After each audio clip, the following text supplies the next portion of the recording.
মুখ্যমন্ত্রী নাকি রাজ্যপাল, কে বেশি ক্ষমতাধারী? বাংলার রাজনীতিতে মুখ্যমন্ত্রী বামন রাজ্যপালের দ্বন্দ্ব নতুন কিছু নয়, কিন্তু প্রশ্ন হলো আইনের চোখে কে বেশি শক্তিশালী, মুখ্যমন্ত্রী নাকি রাজ্যপাল? আপনাদের কি মনে হয়?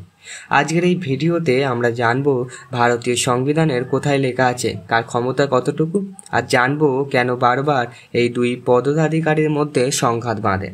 মুখ্যমন্ত্রী বামন রাজ্যপালের মুখোমুখি প্রশ্ন। ভারতের সংবিধানে 153 নম্বর অনুচ্ছেদে বলা আছে প্রতিটি রাজ্যের একজন রাজ্যপাল থাকবে, তাকে নিয়োগ করেন রাষ্ট্রপতি। তিনি হচ্ছেন রাজ্যের সাংবিধানিক প্রধান, অর্থাৎ সরকার চালানোর মুখ্যমন্ত্রী। কিন্তু সংবিধানের রক্ষক হিসেবে থাকেন রাজ্যপাল। তিনি কি বলছেন? বিধানসভার আহ্বান ও মুলতবি করেন, মুখ্যমন্ত্রী নিযুক্ত করেন।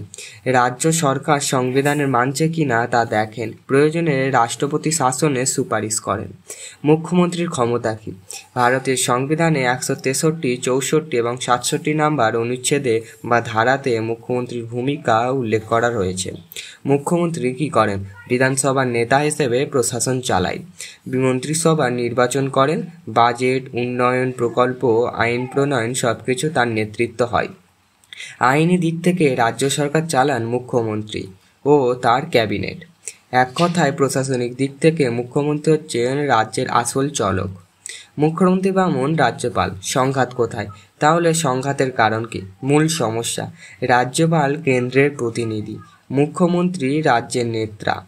রাজনৈতিক বিরোধিতা হলে এই সংঘাত আরও তীব্র হয়।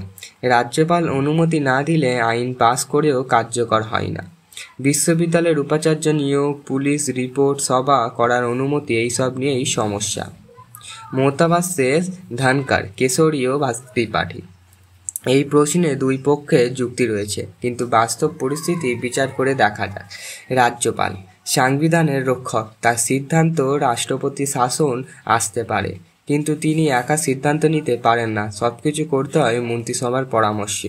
মুখ্যমন্ত্রী নির্বাচিত প্রতিনিধি, জনগণের ভোটে আসেন, প্রতিদিন প্রশাসন চালানোর ক্ষমতা একমাত্র মুখ্যমন্ত্রী। সার কথা, রাজ্যপালের হাতে সাংবিধানিক ক্ষমতা বেশি, কিন্তু ব্যবহার সীমিত। মুখ্যমন্ত্রীর হাতে প্রশাসনিক ক্ষমতা বেশি, আর তা বাস্তবে কার্যকর হয়।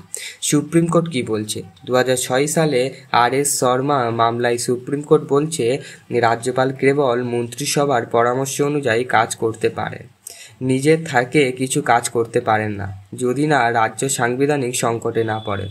আরও কিছু রায়, রাজ্যপাল রাজনৈতিক পক্ষপাত করতে পারেন না, রাষ্ট্রপতি প্রতিনিধি হলেও তিনি রাজ্য সরকারের ওপরে নন। তাহলে উত্তর কি, মুখ্যমন্ত্রী না রাজ্যপাল?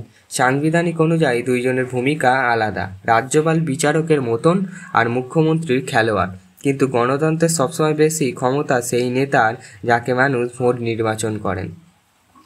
এই ভিডিওতে যদি আপনার ভালো লেগে থাকে তাহলে অবশ্যই শেয়ার করুন, সাবস্ক্রাইব করুন, আর কমেন্টে বলুন আপনার মনে করেন কি, কে বেশি শক্তিশালী। অবশ্যই জানাতে ভুলবেন না। এই রকম আরও ভিডিও দেখতে আমাদের চ্যানেলটিকে সাবস্ক্রাইব করতে একদম ভুলবেন না। Like, comment and share please.